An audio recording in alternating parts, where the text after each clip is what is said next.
Hi, my name is Brandon, and I'm an alcoholic and addict in recovery.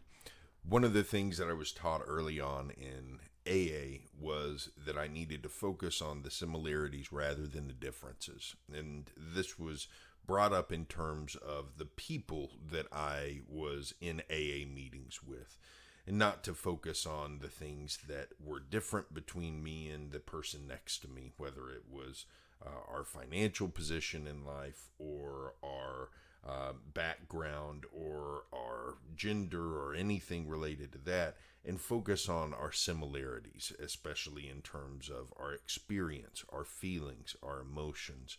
And in the limited amount of reading that I've done about Buddhism, particularly related to recovery, I've found a lot of similarities to what is taught in Buddhism in regards to the self and in regards to the ultimate goal of life as what AA teaches. And as I was reading a new book today, Going to Pieces Without Falling Apart by Mark Epstein, a lot more of these similarities started to come out. I think it's really important for us to focus on this because when I see these kinds of teachings coming from multiple different sources, it really gives me confidence that following this kind of teaching is the right thing for me to do. And so the first thing that stood out to me when reading this morning was afflicted as we are with a kind of psychological materialism, we are concerned primarily with beefing ourselves up. This is just we being people in general. This book is not about addiction. This is just people in general. We're concerned primarily with beefing ourselves up. Self-development, self-esteem, self-confidence, self-expression, self-awareness, and self-control are our most sought-after attributes. But Buddhism teaches us that happiness does not come from any kind of acquisitiveness, be it material or psychological. Happiness comes from letting go. Well, letting go is also one of the most important aspects of the AA recovery program. Let go and let God is one of the favorite phrases that people use in AA. And letting go of control and letting go of the sense of self and trying to expand the sense of self beyond the things that I can acquire has not only been an important lesson that I learned from AA, but just an important general aspect of my recovery. So I really liked that. And the next page he goes on to talk about seeking happiness through accumulation. And he says, when we seek happiness through accumulation, either outside of ourselves, from other people, relationships, or material goods, or from our own self-development, we are missing the essential point. In either case, we're trying to find completion. But according to Buddhism, such a strategy is doomed. Completion comes not from adding another piece to ourselves, but from surrendering our ideas of perfection. So this reminded me a lot of another AA saying, which is progress, not perfection. And when we surrender our ideas that we're moving towards some kind of perfection, and instead look at the completion of ourselves as the building of ourselves. So, I'm not ever going to arrive at completion. I'm complete when my building is continuous, when I am constantly working to try to be better, to try to do better. That's when I am complete. I won't get to some magical point where I'm done, take me out of the oven, and, I don't need anything else. I'm good. I'm perfect this way. I always need something. There's always room to add more. There's always room to, and that's the state where I want to be. I don't ever want to be perfect. I always want to have something more to improve on. So progress, not perfection, very aligned with this idea. Um, another aspect that jumped out at me when I was reading was this next paragraph. Many of us come to therapy and to psychological self improvement in general feeling that we are having trouble letting ourselves go. We are blocked creatively or emotionally.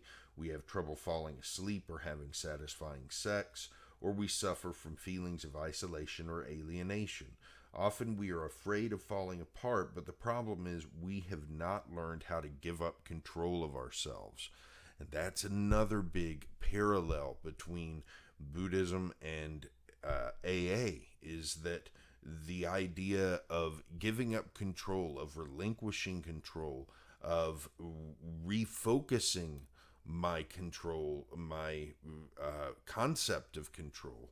You know, I spent so much time in my active addiction worried about trying to control the things around me rather than controlling what was happening in here. And so relinquishing this idea of control, giving it up, and refocusing on what really is within my control. That's another aspect. That's another parallel that I saw here. And the last thing that I'll read is Buddhism has always made the self's ability to relax its boundaries the centerpiece of its teachings. It recognizes that the central issue of our lives, from falling in love to facing death, require an ability to surrender that often eludes us. So anyone who's worked an AA program knows how important surrender and the idea of surrender is to that program. Surrender is a huge part of the AA recovery program. And indeed, it's a huge part of the work that he's talking about here in regards to Buddhism. And so as I read this morning, it really struck me how, even within programs of recovery, people like to focus on the differences. They like to focus on why things are different and why one thing works and one thing doesn't. And if we really try to look at the similarities, we can see that a lot of the great teaching and I'm willing to bet, I'm no scholar, but I'm willing to bet that if I did a survey of other religions and other lifestyle teachings in the world, I would find a lot of these same teachings.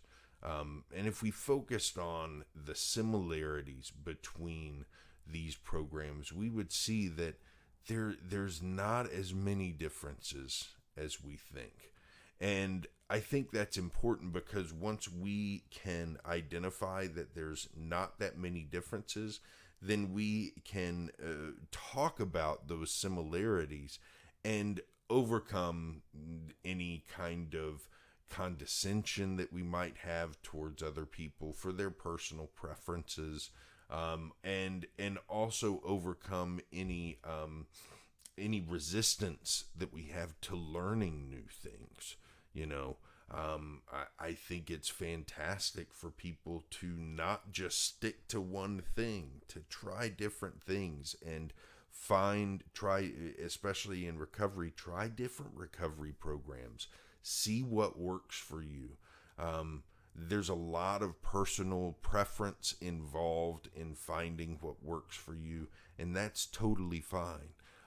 But when it comes to identifying with other people in recovery, I think it's important for us to realize that in most cases, the programs that are working for people, they may have some fundamental differences, but the parallels and the similarities are what we can still talk about with each other and what can keep us tied together as an entire community in recovery. That's all I've got for today. Have a good one, and I'll be back here tomorrow with more.